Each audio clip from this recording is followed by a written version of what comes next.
terena, urbanizma i svega onog, ne znam sve, mijenjan.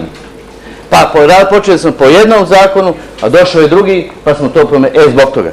Znači, podržavamo odluku ispred kluba Demokratskog narodnog saveza i želimo ovim građanima da što prije legalizuju, pogotovo što imaju dovoljno vremena da svi podnesu zahtjev. Hvala. Hvala gospodine Ilić. Gospodin Blažević Mesud. Pozdravljam sve prisutne kao i slušalce Radio Prijedora.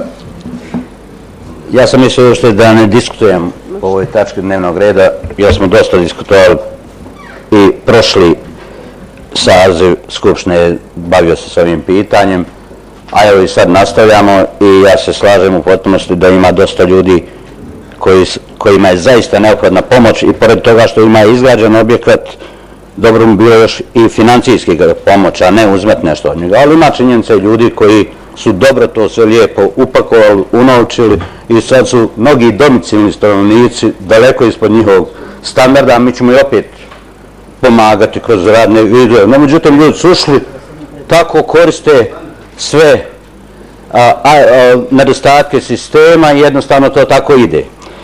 Da ne bi niti mislim koga iritirati, niti želim iritirati, no međutim ovo je činjenica da ima zaista ljudi kojima je neophodna pomoć i dobro bi im bilo još financijski pomoć, ali ima ljudi koji su u ovome će izići itekako dobri. Zato bi ja pitao ovdje, postavio jedno pitanje.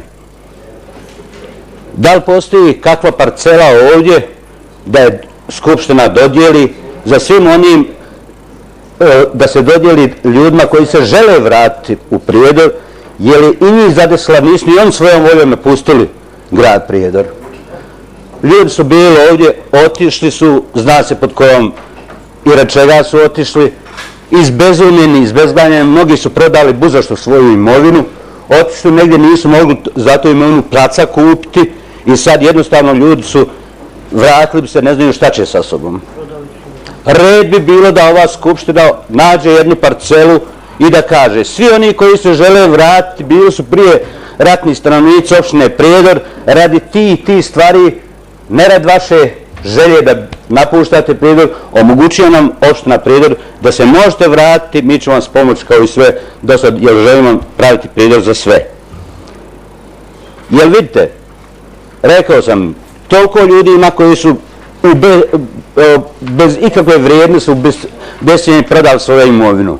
I zaista imaju velik problem, ošli su negdje u federaciji i sad jednostavno mogu da žive, ni ništa, dođu ovdje kod neke rodbine, budu u kući, čuvaju kuću i jednostavno ne mogu dobiti ništa, nemaju financija nikakvi.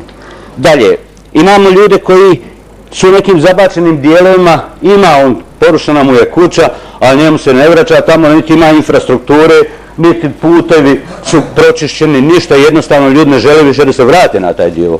Na kraju kraja imali su jako ružne uspomene i strah imaju da uopšte dođu u taj dio opštine. Jer znaju dobro da su im tu mnogima čak i djeca pobijena. I oni nemaju volje uopšte da dođu u taj dio, to je zaraslo, to je korov i ne žele tamo da se uopšte vraćaju. Zato da bi pravili zaista Prijedor za sve, mislim da bi opština treba razmišljati i o ovakvoj mogućnosti da mogu ti ljudi koji su bili ranije građani opštine Prijedor da dobiju besplatne parcele i da i oni mogu napraviti svoje naselje. Hvala lijepo. Hvala gospodine Blažević. Gospodin Lukić Jovan. Hoćete vi do sad?